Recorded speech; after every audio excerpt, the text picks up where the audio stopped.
Hello students, स्वागत है आप सभी का आपके अपने चैनल बीरू सर का मैथ्स फंडा पर। पिछले वीडियो में हमने बहुपद को अच्छे से खत्म कर दिया था। आज हम शुरू करने जा रहे हैं क्लास 10th का एक ऐसा चैप्टर जो दिखने में थोड़ा बड़ा लगता है, लेकिन इसकी ट्रिक्स अगर आप समझ गए तो बोर्ड एग्जाम्स में आपके 6 से 8 नंबर पक्के। जी हाँ, अब हम आज बात करेंगे चैप्टर 3 दो चर वाले रैखिक समीकरण युग्म की। आज का यह वीडियो एक वन शॉट वीडियो होने वाला है, यानी इस एक वीडियो में पूरा कॉन्सेप्ट और सारे मेथड्स आपके दिमाग में फिट हो जाएंगे। तो निकाल लीजिए अपनी पेन और कॉपी और शुरू करते हैं। सबसे पहले चैप्टर के नाम से समझते हैं। नाम है दो चरों वाला रैखिक समीकरण युग्म। चर जैसा कि आप जानते हैं, चर जो कि हमारे एक्स वाई और जेड के फॉर्म में होते हैं। और यहाँ पर जो दो चर का मतलब है दो चर, यानी इस बार x अकेला नहीं होगा बल्कि x के साथ उसका दोस्त y भी होगा। तो यहाँ पर जो समीकरण दिए होंगे वो x और y के फॉर्म में दिए होंगे। युग्म का अर्थ होता है जोड़ा, अर्थात यहाँ पर जो रैखिक समीकरण आएंगे वो एक नहीं बल्कि दो होंगे जो कि एक साथ आएंगे। अगर हम इन्हें मानक रूप में लिखें तो मानक रूप में यह समीकरण कुछ इस प्रकार से लिखे जाएंगे a1x plus b1y plus c1 बराबर 0। और दूसरा समीकरण जो होगा वो होगा a2x plus b2y plus c2 equals to 0 की फॉर्म का। अब यहाँ पर आप देख रहे हैं जो a1 b1 c1 और a2 b2 और c2 जो हैं यह होंगी वास्तविक संख्याएं। यह आपकी वास्तविक संख्याएं होंगी, ठीक है। अब बच्चों, जब हम इन दो समीकरणों का एक वक्र खींचते हैं यानी एक ग्राफ खींचते हैं तो हमें ये दो सीधी रेखाएं मिलती हैं। अब दो सीधी रेखाएं पेपर पर तीन ही काम कर सकती हैं। पहला काम, या तो वे एक दूसरे को काटेंगी एक दूसरे को क्या करेंगी, प्रतिच्छेद करेंगी। तो ये हो जाएंगी प्रतिच्छेदी रेखाएं। दूसरा, या तो वो ट्रेन की पटरी की तरह एक दूसरे से कभी नहीं मिलेंगी। जैसे ट्रेन की पटरी होती है वो कभी नहीं मिलती एक दूसरे से, तो वो कभी नहीं मिलेंगी। ऐसी रेखाओं को हम लोग समांतर रेखाएं कहते हैं। तो ये समांतर रेखाएं होंगी। या फिर एक लाइन के ऊपर ही दूसरी लाइन आएगी, एक के ऊपर दूसरी लाइन के रूप में प्रेजेंट होगी लाइन, जिसको हम संपाती रेखा कहते हैं, संपाती रेखाएं कहते हैं, ठीक है। अब बिना ग्राफ बनाए सिर्फ समीकरण देखकर आप कैसे बताएंगे कि लाइनें कैसी होंगी? इसके लिए बोर्ड एग्जाम्स की सबसे पसंदीदा एक सुपर ट्रिक टेबल देखिए। तो टेबल बना लीजिए। सबसे पहले लिखिए अनुपातों की तुलना। यह टेबल बच्चों बहुत ही जरूरी है, तो इसको आप ध्यान से बना लीजिएगा और याद भी कर लीजिएगा। सबसे पहले अनुपातों की तुलना, फिर इसका ग्राफीय निरूपण कि हम इसको ग्राफ पर कैसे दिखाएंगे, ग्राफीय निरूपण, फिर बीजीय निरूपण, फिर देखते हैं संगत या असंगत कि रेखाएं संगत हैं या असंगत हैं, ठीक। तो पहला जो इसमें सबसे पहला आ जाता है वो देखते हैं। यदि हमारा a1 अपॉन a2 यानी जो x के गुणांक हैं उनका अनुपात y के गुणांकों के बराबर नहीं होना चाहिए। अगर ये बराबर नहीं है तो यह प्रतिच्छेदी रेखाओं को निरूपित करती हैं। यह प्रतिच्छेदी रेखाओं का निरूपण है, प्रतिच्छेदी रेखाओं का निरूपण, ठीक है। और बीजीय निरूपण में इसमें कहेंगे कि यह जो हल होंगे इसके अद्वितीय हल प्राप्त होंगे हमें, अद्वितीय हल या कह लो एकमात्र हल, ठीक है। इन दो समीकरणों का एकमात्र हल होगा, उसी को अद्वितीय हल भी कहते हैं। और ये जो रेखाएं होंगी वो संगत रेखाएं होंगी। सेकंड पॉइंट देखते हैं। सेकंड पॉइंट में अगर तीनों अनुपात बराबर हैं, a1 और a2 का, b1 और b2 का और c1 व c2 का अनुपात अगर आपस में बराबर हैं बराबर हैं तो यह संपाती रेखाओं का निरूपण है। यह रेखाएं संपाती रेखाएं होंगी, संपाती रेखाएं। और इसका जो है अनेक हल हो जाएंगे क्योंकि यह एक ही रेखा को निरूपित कर रहे हैं, इसलिए आप x और y के कुछ भी मान रखिए ये सभी इसको संतुष्ट करेंगे। और इस प्रकार की जो रेखा होती है ये हमारी संगत रेखा होगी। ठीक है, तीसरी रेखा पर आ जाते हैं। जो तीसरी प्रकार की रेखा थी जिसको हम लोग जब देखेंगे कि a1 और a2 यह बराबर होगा b1 और b2 के अनुपात के, लेकिन c1 और c2 के अनुपात के बराबर ना हो तो यह समांतर रेखाओं का प्रदर्शन होता है, समांतर रेखाएं। और इसमें देखेंगे तो इसका कोई भी हल नहीं होगा, कोई हल नहीं, क्योंकि कोई भी प्रतिच्छेद बिंदु प्राप्त नहीं होगा, इसलिए इसका कोई हल भी नहीं होगा। और यह जो रेखाएं हैं यह असंगत रेखाएं कहलाएंगी।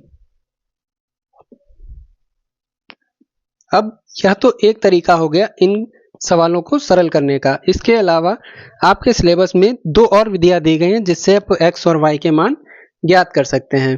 तो x और y के मान ज्ञात करने के लिए आपके सिलेबस में दो विधियां दी गई हैं। पहली विधि होती है प्रतिस्थापन विधि, जिसको सब्स्टिट्यूशनल मेथड भी कहते हैं, प्रतिस्थापन विधि। अब इसमें करना क्या होता है कि सबसे पहले किसी एक समीकरण से x का मान या y का मान निकालकर दूसरे समीकरण में रख देना होता है, जिससे हम बहुत ही इजीली से x या y का मान निकाल पाएंगे और फिर दूसरे समीकरण में रखने पर वापस से मान रख देंगे। अच्छा, अब इस चलिए तो प्रतिस्थापन विधि से हम एक उदाहरण लेकर फिर इसको समझते हैं। आपको ऐसे अगर थ्योरेटिकल में नहीं समझ में आई है तो उम्मीद करते हैं कि सवाल से आपको समझ में आ जाएगी। तो एक सवाल जो कि काफी बार पूछा जा चुका है, x प्लस वाई बराबर 5 और दूसरा समीकरण हमको दिया है 2x minus 3y, 2x minus 3y equals to ये दिया गया है 4। ठीक है, तो दो समीकरण दिए गए हैं आपको। अब यहां से आपको करना क्या है, इनको समीकरण 1 और समीकरण 2 मान लीजिए। तो समीकरण 1 से देखिए आप x का अगर मान निकालेंगे तो ये हो जाएगा 5 माइनस वाई, y को हम दूसरी तरफ ले गए तो ये हो गया 5 माइनस वाई। अब आप सीधा सा x का जो मान है, x का मान उठाकर समीकरण 2 में रख दीजिए। मान समीकरण 2 में रखने पर जब आप इसका मान समीकरण 2 में रखेंगे तो आप देखेंगे कि यह 2 गुणे x की जगह 5 माइनस वाई रखना है, माइनस का 3y और बराबर का 4। गुणा करा दीजिए, 2 पंचे 10 हो जाएगा, माइनस का ये 2y माइनस 3y बराबर 4। तो ये हो जाएगा 10 माइनस 2 और 3 5y बराबर 4 है। ठीक है, तो इस प्रकार से अगर हम 5y को दूसरी साइड ले जाते हैं, 4 को इधर लाते हैं तो ये हो जाएगा 10 माइनस 4 बराबर 5y। ठीक है, ये बचा 6 बराबर 5y।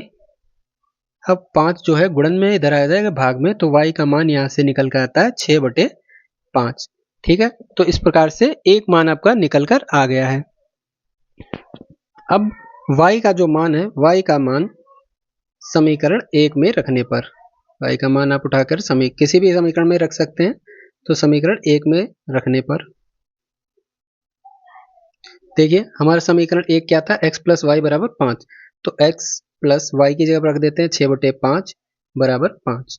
उधर ले जाएंगे इसको तो ये हो जाएगा माइनस में 5 माइनस 6/5। अब देखो ये भिन्न हो गई एक तरीके की, तो इसको कैसे सरल करेंगे, 5 पचे 25, ये हो जाएगा 25 माइनस 6/5। तो यहाँ से x का जो मान आया वो होता है 19/5। तो बच्चों ये थी हमारी प्रतिस्थापन विधि।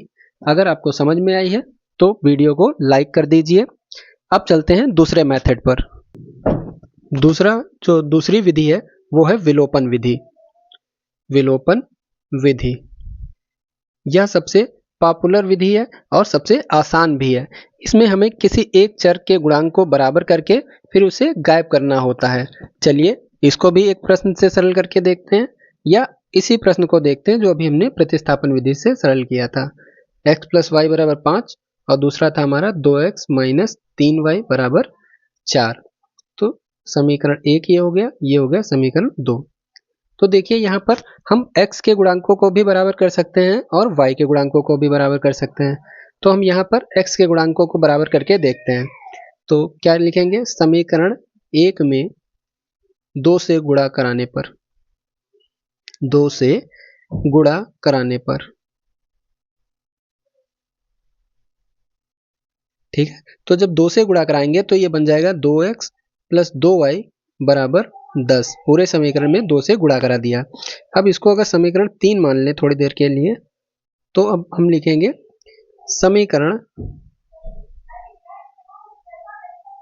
3 से समीकरण 2 को घटाने पर, समीकरण 2 को घटाने पर,